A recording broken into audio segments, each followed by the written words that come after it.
You're highly welcome. This is a place where we separate the facts from the fiction, the science from the superstitions, and the concepts from the misconceptions about African spirituality.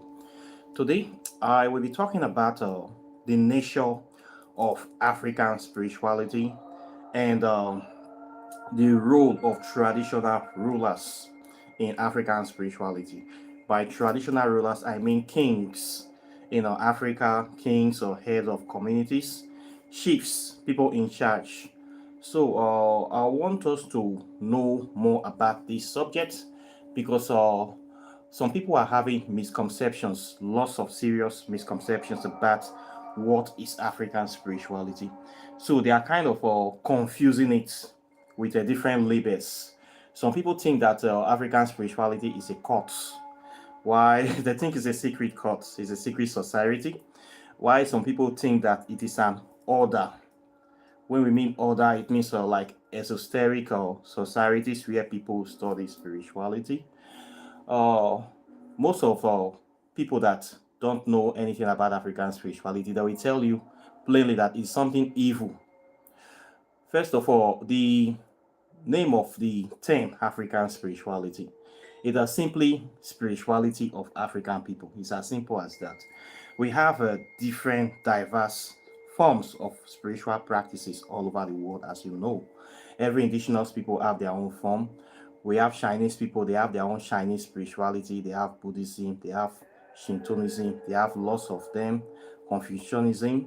We have Hinduism. This is the spiritual practice of Indian people. We also have, of course, Muslim, Islam, which is the practice of Sufi mysticism or something spirituality. It is the practice of the Arab people. Now, all these practices, they are not evil. When it comes to African spirituality, which is simply the practice of the spirituality of the African people, why does it have to be evil? It does not have to be evil, okay? Every indigenous people have their own way, their own understanding, their own outlook, philosophy of life, of nature, of their interaction with the natural elements in that environment. This is what we call spirituality. It's simply interacting with natural elements, especially non-living entities or non-human entities or elements like the earth you are living on, how you interact with it, the forest, the plant kingdom, how do you interact with it? That invisible aspect of nature. It is part of us. It has been proven. We are humans. We came from somewhere. People are giving birth to and people die. How do you deal with the nature of death? How do you deal with the philosophy or the substance of death? Your interaction, your view of it, your interpretation of it can all be classified under your spirituality. So every single tribe or indigenous people, even every living human being, even the so-called atheists, it is their own way of understanding the universe or interacting with nature. So African spirituality is not evil. Okay, for those people that are thinking that it is something sinister due to their uh, brainwashing of Hollywood or Nollywood by seeing African spirituality, where you see anything voodoo is evil. The next thing you're going to see a doll and then stabbing the doll and controlling people. It is not like that. Okay, it's just a false narrative, false depiction of African spirituality. For some time now, some people have been contacting me uh, from line, say they want to join secret society, especially from Nigeria. One person contacted me yesterday, another one contacted me. I don't know what is wrong with these people. These people are people that have a negative connotation of African spirituality. They think that it's the court, a secret court, whereby you join, then they will give you power to start making prosperity, start getting wealth. It is not like that. African spirituality is not a secret society. So if you come in here asking you want to join secret society, I will block you. I have already blocked the two people already. And if you tell me that kind of thing, I will block you. It's as simple as that. We don't practice courtism here, okay? What we do here is we study African spirituality. We study the ways, the different practices that ancient Africans have been using to interact with nature. We have different diverse forms. We have in West Africa, we have what they call Igbe. This is the spiritual practice of the Arobo people, their own understanding. We have Orisha system, which is the spiritual practice of the Yoruba people. We have what you're going to call Palo Mayombe in Central Africa Republic. This is their own understanding. We have what you're going to call Queen Banda or Umbanda. This one is in Brazil. It's their own understanding. It's South African spirituality.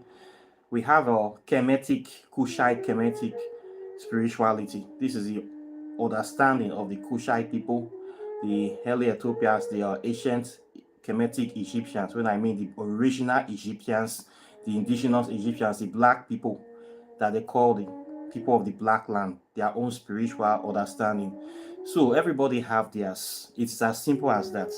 This is the reason why I decide to teach African spirituality, because there's a lot of misconceptions in it. So many people don't know what is going on. So many Africans don't even know what is going on in African spirituality. So we need to be clear. We need to know the brands that you are practicing, just like beer, the brand you are drinking. You need to know all these different brands. Yeah, I teach almost all of them, but I focus on Kemetic spirituality because for me that is the most diverse, that is the most inclusive, and that is the most open or the most advanced form of African spiritual practice. It is basically focused on the scientific practices. So I don't do secret courts here. We are not a secret court. Those people that are looking at this channel thinking that we are doing something evil, yeah, this is not that place. If you want to learn African spirituality, you want to understand this subject, I will teach you on this channel. This is the purpose of this channel. Okay, not to initiate people into secret societies. For those people looking for initiation, it's not that place. What I do here is that I give you the materials. I don't claim to be a spiritual master or guru like anybody. Think of me as a student, as a sort of coordinator or facilitator, okay, in this type of thing, in this practice. I study it, I practice it, I extract the useful aspects, things that can be able to benefit people, things that people can use to move their life forward, can use to effect changes in their life. I take those information out, collate it, and then I share it, I bring it out to people. I talk about it, I explain it to the best of my ability and capabilities. Then I share what I can be able to share. Then for the deeper research, I have reserved that one that for people that are really interested in the subject matter. So we are not a court here. We are consider us as a group of scientists, people that are interested in their own spiritual knowledge. Okay, for those people that are watching, whether you are what do they call them in DSS or SSS or police or any kind of security formation, CIA, FBI, those people that are spying this channel. If you want to learn African spirituality, you have genuine heart, you really want to understand what I am doing here, pay your money and register for my program. I will teach you. Okay, so don't come here to be forming opinions. Maybe somebody tell you something that is not true. You come and be thinking that we are doing something bad here. Don't come and be forming all those kind of things. If you want to learn, especially those people from Nigeria, I will teach you. Okay, it is open, it is straightforward. We have a lot of material. It is clear. We know what we are doing here. It is clear. So you're going to know a lot of things. But if you're forming speculation, you not get them. You will just be here wasting time. You will not even understand what is going on. So open your mind. Forget whatever anybody have told you. Learn this subject. Learn it the way you are going, the way you learn it, the way you learn Christianity and Islam. Learn it like that. Read our books, for crying out loud. There's a lot of books. Join, read our books. You see the subject matter. You see the philosophy. There's nothing hidden. Everything is traceable. Everything have evidence. Everything have facts. We'll trace everything out. I have written a book on this subject. So try to learn something. Okay. Now for the situation of order. If African spirituality is an order, I will likely not really say that too. And order is esoteric order is a place whereby people study about the mysteries of nature. They collate spiritual information, and then people study it. And order is much better than a secret society. But if I want to classify African spirituality, I will say it is the order of the African people. That is what I will say. Okay, our practices that have been made by the acquisition of knowledge that our ancient ancestors, people before us, have been discovering. They have been discovering this knowledge, keeping them, and teaching them to the younger generations.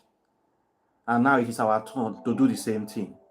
Okay, so I will say that it is more of a study of nature.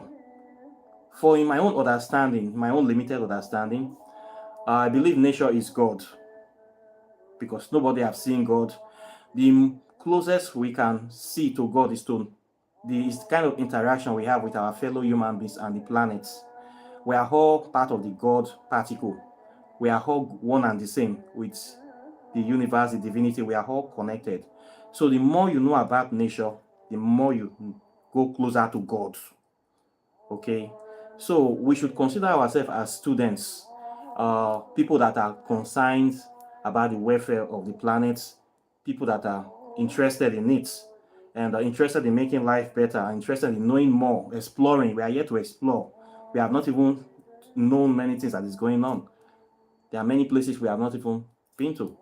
So we should consider ourselves as students. So we are students of African spirituality, everlasting students, because I don't think we can be able to know everything in one lifetime. So we study here. I will think of it like that way. If you say order, it will be African order. Okay, not like Rosicrucian order. Rosicrucian order is also based on African spirituality. Okay, so that is what I will say concerning this. Okay, it's an esoteric study of the spiritual practices or journey into the spiritual practices of African people, of course. So please, we are not a court, okay, and it is more of a study. So consider us as students, as scientists, okay. So please don't be looking bad. Say anytime you see African spirituality, looking at us with the eyes of secret society. That is a stupid thing, please. Okay. So I want to talk about the role of traditional rulers. These are people that are in charge of African communities before the inception of this colonization or administration. We have kings in different kingdoms, and we still have those kings today in every part of Africa. You're going to see uh, different tribes. Every tribe have their own kings. Every tribe have their own rulers. And this very phenomenon, it is from ancient times, since the inception of African people. This is what we have been practicing, kingship, whereby we have people that are in charge of ruling, making decisions for a particular people. We call these people sometimes people of royal blood, or sometimes we call them blue blood.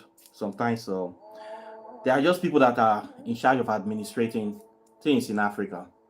So, due to the inception of colonization, many of these people now they lack a lot of political power. They all operate as part of the general government mechanism, but their powers is limited in the sense that the governmental structures have more power more than these kings these days. So the kings, especially in Nigeria, they find themselves under the regulations of the constitution of the country.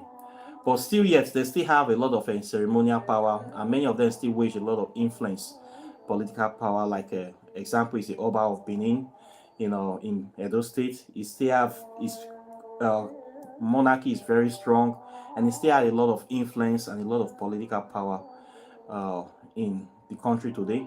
We also have people like Oni of Ife. We have some first-class kings that are still waging much political power.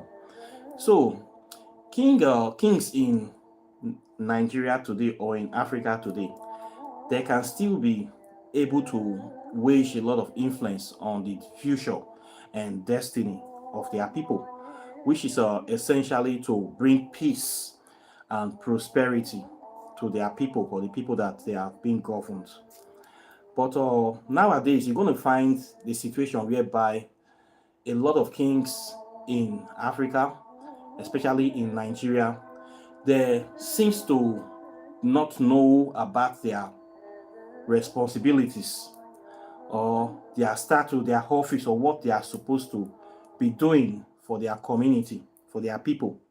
They don't seem to understand it, and they don't play the role of being a spiritual father effectively. And this is the topic that I want to talk today. This is a very touchy topic, and it might offend some people, but it's a honest truth. This is a topic that I have seen that a lot of people have not really talked about much. Maybe they are afraid to talk about the topic, or maybe they have not even understand what is the responsibilities of a king. As a king in Africa, it doesn't matter your domain, whether it is big, large, if it's just 1 acre of land. Just imagine a man having a family. A king is somebody that is supposed to see himself as the father of so many people, as the father of the community, as the first among equals, that the sole responsibility, wealth, peace, and happiness, security of that community is supposed to be his responsibility. A king, or the office of a king, is not necessarily one of enjoyment or one of enjoying authority of decide of making decisions for people's life. It is one of responsibility of serving people, to serve the people, to make sure that they have a better life or prospects of a better future. What you're going to see in Nigeria today, it is not the case. A lot of kings don't know anything about their responsibilities or what they can be able to do with that throne, and they neglect these responsibilities.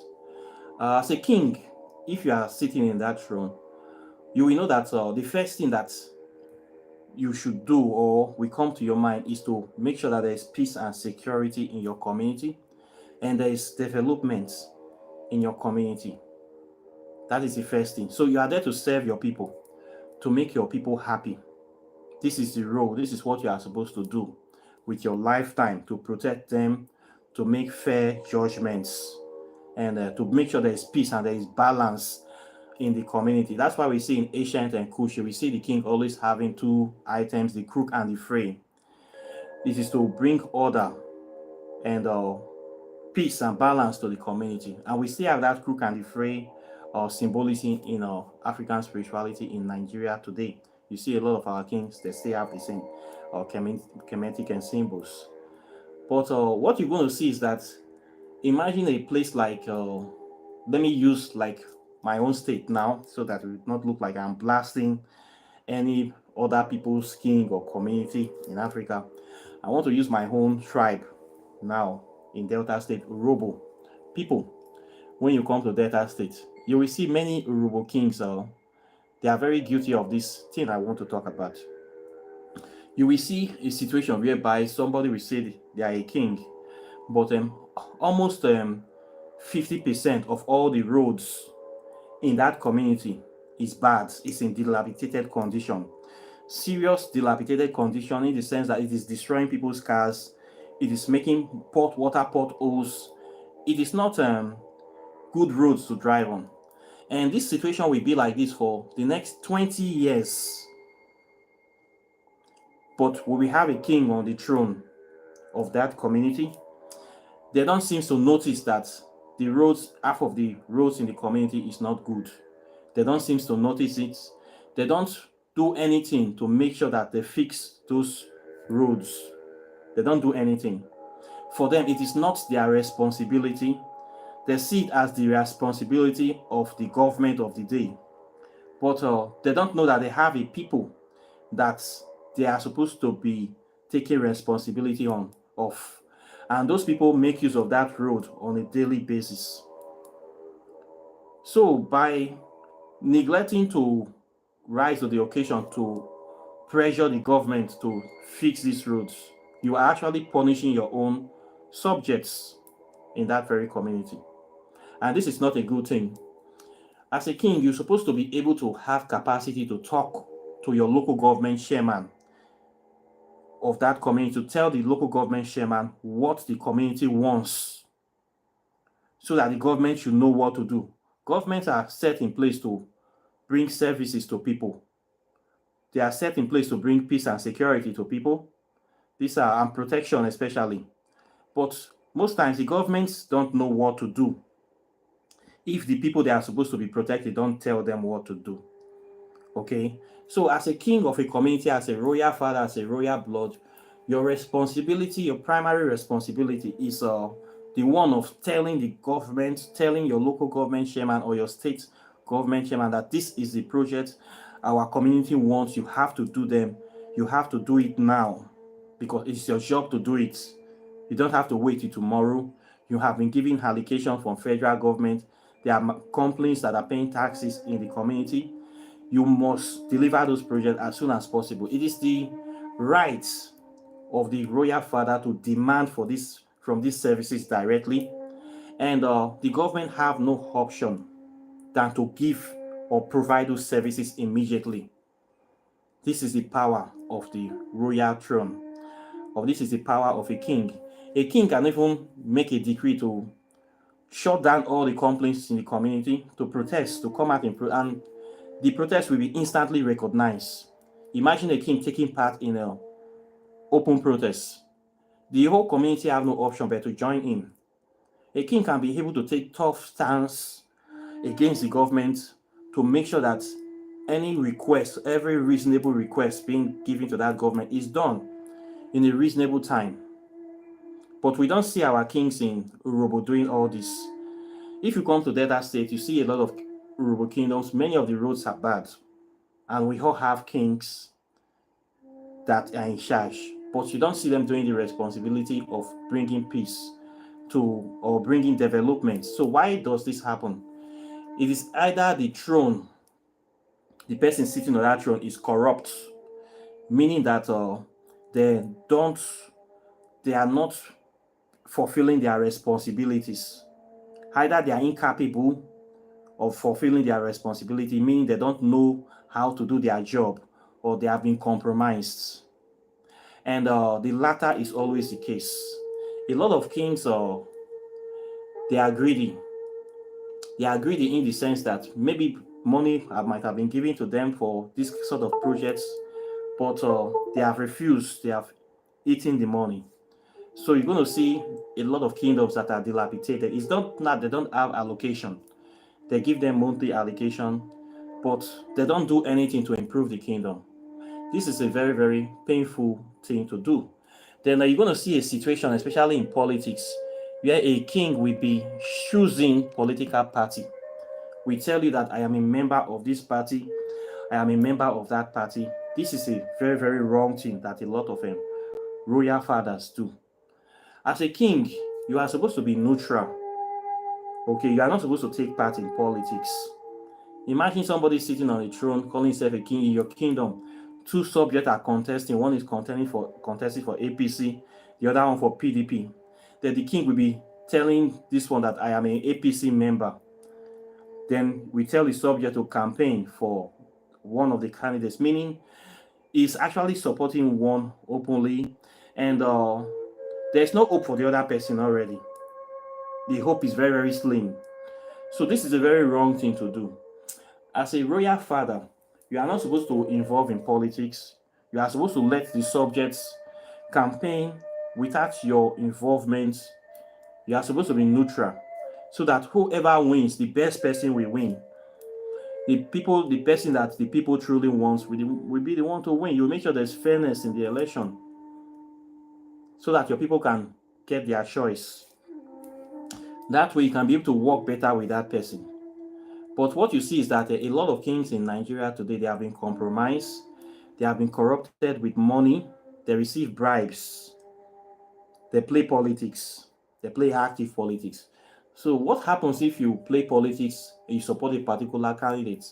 and that candidate now face the election, and the other person knows that you did not support them, do you think they'll be willing to work with you? It will be very, very difficult. We have seen these cases many times, and it actually affects development in many kingdoms. Then also too, when these people are also compromised, there's a situation that happens. They cannot be able to demand for effective rulership or effective governorship from the candidate that won, because they have collected money from that candidate, they have been bribed. So now they have something like that is against them that people can use to blackmail them.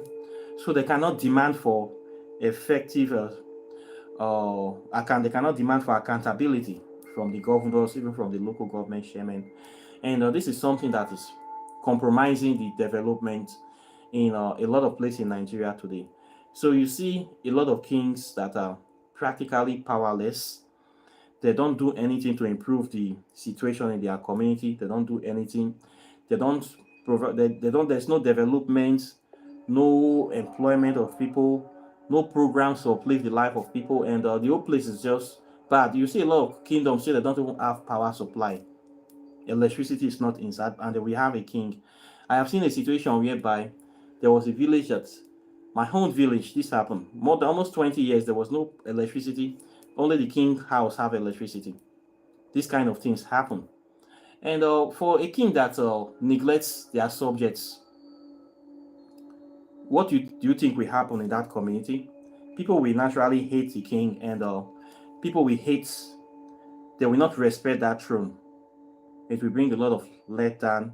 People will not be happy, and there will be a lot of bad things that will be happening in that community, like in crime rates and so many serious problems, general unhappiness. We have this situation a lot, in Nigeria. So it is something that is very bad. In the role of spiritual direction, leadership, naturally, a king is supposed to practice African spirituality. Okay, but we have lots of kings now that are Christians. In Nigeria, you will see a king that is a Christian that will tell you that African spirituality is evil, it is demonic. In fact, you see uh, kings that have burnt down community shrines. They will say they are practicing Christianity. They don't believe in that uh, spiritual garbage, and it is that spiritual garbage that created the system that made them king to their own people. That very thing that they don't believe in is what give them uh, the opportunity to become kings. But here they throw it away. They don't practice it. They become Christians, start praying, preaching. This enables them to cut off from lots of their responsibility. They are supposed to give to their people. They are not held accountable. They don't abide to the traditions of the community.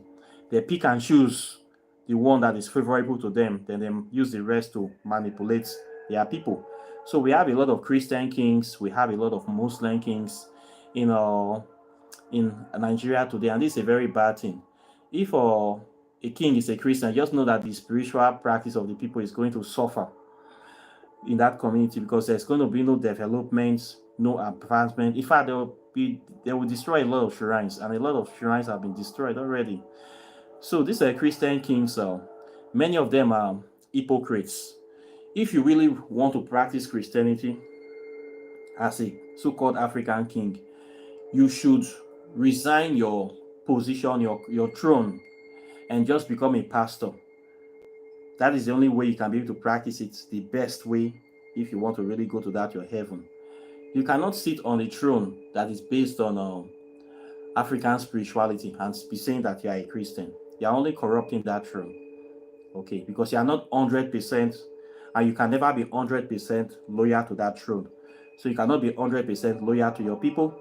So you have to be loyal to your invisible God first, to your Jesus, your Pantheon. So you are not loyal to your people. You are not dedicated to your people.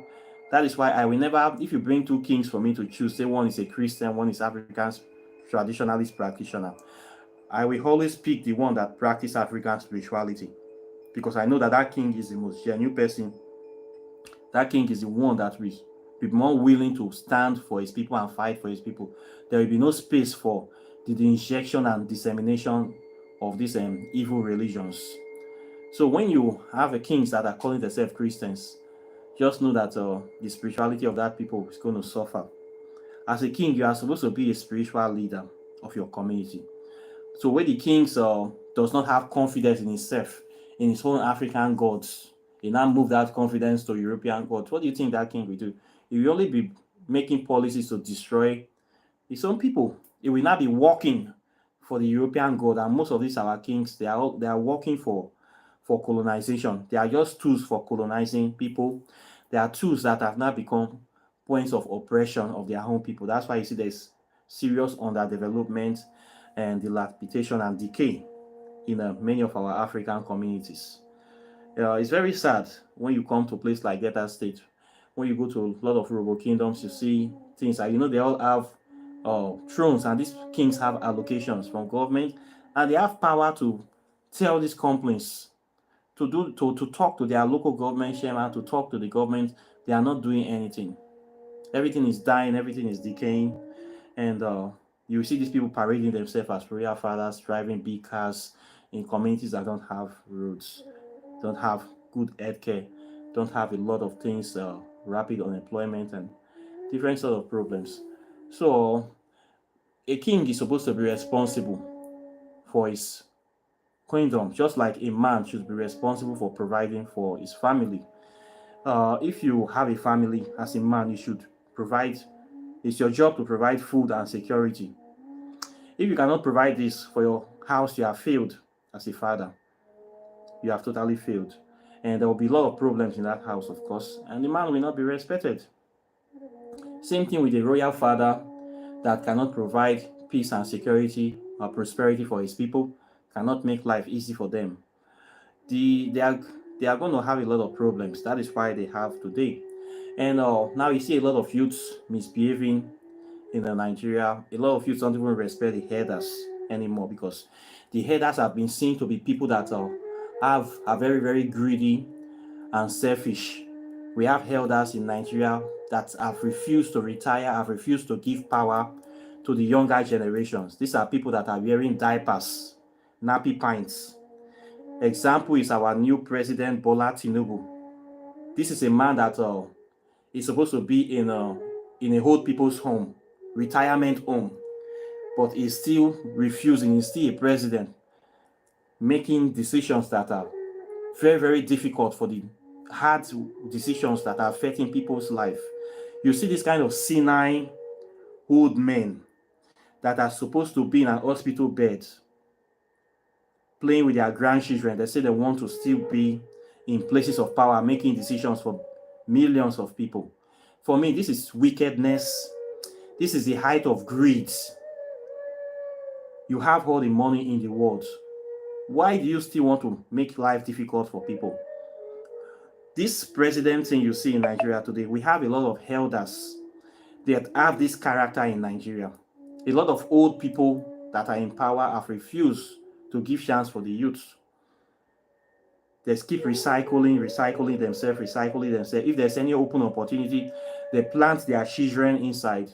They plant their own children. What you see now in Nigeria is a kind of oligarchy, whereby a lot of politicians now are not putting their children in politics, putting their children in places of power, so that it will not be like a family thing to be ruling over a lot of people, making the same poor decisions that will not move people forward. So this is a very painful and a very shameful thing that is happening in traditional rulership in Nigeria. To be honest, I don't really respect many kings in Nigeria, because I know they do this kind of thing, and it's very painful. As a king, you should be responsible to your subjects. You cannot be a king where more than 50% of the roads in your kingdom are not passable. What is your responsibility? If you cannot be able to stand for your people and fight, who will stand for them? Come out, you talk to the local government chairman, you talk to the president, you stage a protest, carry all your people, you shut down the place. No soldier is going to shoot at you. You don't see any king doing all these things. They just sit down, be eating that little money they are giving them, then letting their own people suffer. Then the next day, we say the youths are bad, Nigerian youths are doing all sorts of bad things. We simply are copying you Our youth is simply copying the elders. They are copying the criminals because you people have set yourself as a very bad example. You have set yourself as a very bad example that you are the epitome of greed, of wickedness. So the youths are simply learning for you. So now a lot of youths are into Yahoo, internet fraud, prostitution. It is because of the policies that these elders, these royal fathers have made. When you did not provide job for your community, there is no single company employing people. What do you think the youth will do? A lot of them will turn to drugs and social vices, and this is exactly what is happening. Then you say children, you not be blaming it on the parents. That is their parents. No, no, no, no. It's not. It is you as a royal father. First, the people that are responsible for the problem the youth are having is our leaders in Nigeria. It is not even the parents at home. When you see these leaders that are making policies to put people into poverty, it is going to trickle down. It will touch everybody around. This is wickedness, very pure wickedness. And this greed that our old people have, that they want to enjoy life in old age, they want to enjoy it till they die. They don't want to step aside for the youth. It's a very bad mindset. Okay. We, our royal fathers, we should know why we are here. We should not neglect our responsibilities, and we should try to do things to be helping our people. I think it's a high time many of them start to think, I believe enough is enough. And things need to change. Things need to change. A lot of them, they don't behave like they even have any political will or capacity to even stand for their people. They are just there like figureheads, ceremonial or decoration. Let's just say traditional decoration. Say the people get king, but the king is powerless. The king is worthless. A king that is not responsible to their community is a worthless king. If you cannot provide security, you cannot provide peace. What are you doing there as a king? What is your role there? You are not the one that is oppressing your own people. So you don't have value. So you see a lot of youths today, they don't really respect the royal fathers. Many of them are tired, but they are just looking. So if you want to ascend to any throne, why I'm saying all these things, so that people will know about the responsibilities of a king. It is not just dressing up, wearing beads. We call them rednecks. Dressing up like a redneck lizard with all your bead and all those your zobo zobo, then coming out say you're king. You must be seen to be working for the benefit of your community. You must be seen to be doing the things that will bring peace, happiness to your people, not by sitting in palace forming big boy. People will be bringing drinks to you, bringing food to you. It's not that type of king that people need. Okay, that time don't pass. You need to be coming out, going around into your communities, looking at things, checking projects, gingering people. Let the people be seeing you, that this guy is working. A lot of kings, you don't see them working in their community. You only see them inside bulletproof car. They don't even know what is going on in the everyday life. And they call themselves kings. They want people to still respect them. This is not good. So there's responsibilities that needs to be attended to as a royal father, especially in the place of African spirituality. A lot of them don't even want to practice because some of them have put their hands into evil. They are not fair and just to their own people. So many of them are even afraid that if they start going to African spirituality, the gods will strike them, because when they have been eating the people's money, they cannot practice African spirituality anymore. It's only in Christianity you can do any evil and God will forgive you. In African spirituality, you cannot be practicing evil against your own people. The elders, they will strike you down. If you play with them like that, they're going to kill you. So a lot of these dubious criminal kings, they cannot really practice African spirituality genuinely because their hands are not clean. And they know it, their hands are not clean. Many of them have cheated, have done so many evil in the community, have taken people's wife. What they do in Delta State is to sleep with people's wife and children. A lot of these robo kings, they are chronic womanizers. We know them. They are chronic womanizers. We know them. We hear stories. This is what they are very good at. Very, very good at this kind of bad things. When you talk of development, they don't care. So, this kind of people, you cannot respect them. Okay, they are not looking out for the well-being. They are just there as uh, promoting white supremacy. So we should be clear of the way we see these our kings them, and we should try to hold them accountable. Normally, when you complain about this kind of things, they will send some of their boys to come and beat you up.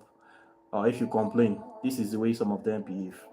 But we still need to talk about responsibilities. We still need to talk about things that are happening so that people will know and understand this kind of rules. Okay, so this is what I have to say on this topic.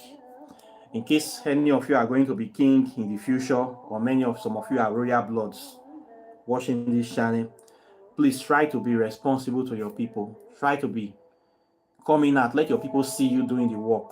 Talk to your local government chairman. You can be able to talk to them. You can be able to talk to any factories to make decrees for development in your community. Don't play balls with them. Demand responsibility from the office. They will do it. But when you don't demand for it, they will not do it. Demand for it. Stand your ground. Look out for your people. Show love for your people. Go out from time to time. Walk around your community. Walk around your kingdom. See what is going on. Not only staying in palace and people will be telling you things. So if you do like this, I believe it will be better for everybody. It will go a long way. It will also make people to like you as well, and to also support you in things you are doing. So this is one of the things I have to say. I have said enough on this topic. The word is enough for the wise. Okay. If you have any questions, you can say it now for people that are watching me. I hope that you like my new place. I am still working on my studio and the rest of, and everything is going well. I am also pleased to announce that my website is back up. I have taken it back, and I am working on improving the place to make it more, to increase the security, to make it much more powerful, impervious to hack and compromisation. There's actually nothing in the website. To those people that are hacking my website, I don't know what they are looking for. I have no files there. There's nothing there. It is simply just a banner. Okay, I am not stupid enough to put all my African spirituality videos or books on that website. So if you hack my website, you are getting nothing. You're going to get nothing. Okay, the last people that hacked into the website, they got nothing. After their efforts, they tried for about 3 weeks. They finally got in. They got nothing. You go into a bank after all your effort, you didn't see any money in the votes. So you're not going to get anything there. I don't keep my materials there. So what are you looking for? You want to hack the website so that people will not see that I have a website. Is that what you are planning to do?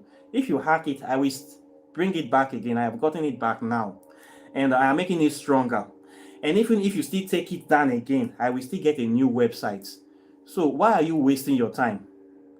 It is futile. So for me, just like you guys don't have any better job to do in the world. I am your primary assignment. You don't have girlfriends or something to spend time on. It's my website that is the thing that you want to take out. By all means, I will do a new one. It is not expensive, and I don't keep any materials there. So keep hacking, except you are miserable. You are just some miserable, dumb, stupid human being that is envious or jealous. I don't know what is wrong with you. You hack it 10 times, I will take it back 10 times. You cannot stop me. Okay? So anything you want to do. I will not even be responding or talking about you guys again. I will just totally ignore you people. I will not even reference you anymore because you are beneath me. You are inferior people.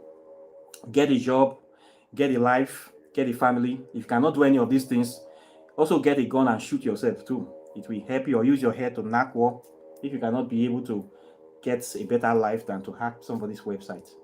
So this is what I have to say. Then for those people that are interested in the bird nest, yeah, I want to talk about this today. This is our native swench. Okay, that thing we call it, talk about native swench. I want to show you. I bought some yesterday. I call it bird nest. That is my name because it looked like the nest of a bird when you look at it like this. So this is what we used to do dating in African spirituality. Okay, in ancient times in Africa, this is the swench that we use. It's very good sponge, so it cleans your body very, very well. It is a little bit hard on the skin, but if you mix it with the soap, the black soap, it goes well with black soap. And it is 100% biodegradable. Okay, so the simple fact that it is made of wood, pounded wood. Sometimes it's made of a sort of special grass. So we use this. This is a native sponge. This is a bird nest, and we use it for spiritual baths. Why we use it for spiritual bath is that when you use this thing, it's kind of remove any kind of impurities in the body, any kind of spiritual impurities. It sucks it out of the body. It have a way of sucking toxins out of the body, and we use this, and it is disposable. When you are beating things away from your body, hardship, poverty, sorrow. You don't want to re-put them back again. So as you're beating it back, you're expecting that it will not come back.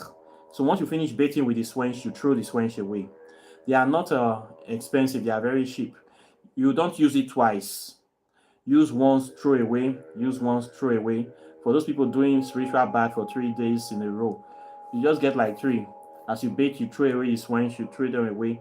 Then sometimes when you bait, you keep them in a black paper bag like this. There are sometimes we bait some things away that we need to burn it. You keep the 3 of them. Then in the night time before daybreak, you will burn the sponge. Okay, we also burn it as well, so those things don't come back to us. So this is the sponge. So I have them in large quantities. If you want to order, you can contact me. Then for people that are trying to order things now, I have a lot of materials that I can actually send for you. I tell people that it is better to order a lot of materials at a time, for the simple fact that DHL is quite expensive. Anything that is not that is more than a piece of paper, DHL consider this as merchandise. As far as it's not a piece of paper, it's not document, it is merchandise. Even if the thing is as tiny as this tip of this pen, as far as it is not paper, they consider it merchandise, and they charge you premium for that. So the cost of transporting one item like this, it is the same cost of transporting about 1 kilogram of items. So I always tell people it's better you order a lot of items from me at a time, so that it will cover that. You will maximize the logistic costs. Okay, so I don't normally sell 2 items or 3 items at a time. I sell like 7 items upward, 5 to 7 items that will be up to 1 kilogram or more than 1 kilogram. So you can actually get that cost that you are looking for. It will going to be reduced when you order a lot of items. Okay, so I will bring in lots of videos out now on materials, natural materials that I will get my hands on. So I will show you the materials. I will explain the uses of that materials for you, so you know how to use them, you know how to understand them as well. Okay, so this is what I have for you today. Questions or comments are welcome. Please like and share this video, subscribe to the channel, hit the notification bell close to the subscribe button, so you'll be the first to get my videos as soon as I release them. Then if you want to learn African spirituality, this is your one-stop shop. I teach it very, very clear from the ground floor. I have a lot of materials. I'm going to teach you everything you need to know about African spirituality, so that you can have a holistic understanding, a bird's eye view of the issue, of the matter. So please register for my program. It is not expensive. Within 6 months, you're going to be a master of this. You're going to understand what is the meaning of African spirituality. This is a place that you're going to learn it. So join my program now. Do not delay it. It's not expensive. Okay, and it's very comprehensive. You will get value for your money. Okay, then if you want to read my book on quantum physics and African spirituality, I still have the book. I have the e-copy. You can order it from me. If you want to do your spell work, your love spell, your pacts, oracle tarot readings, the whole 9 yards, my number is under this video. Contact me on this channel. You're going to hear from me. So apart from that, I wish you a very wonderful day. I thank you guys for watching, and those people that have been supporting me, I thank you very much. And of course, I'll be seeing you in the subsequent videos as usual. So take care and bye. Peace.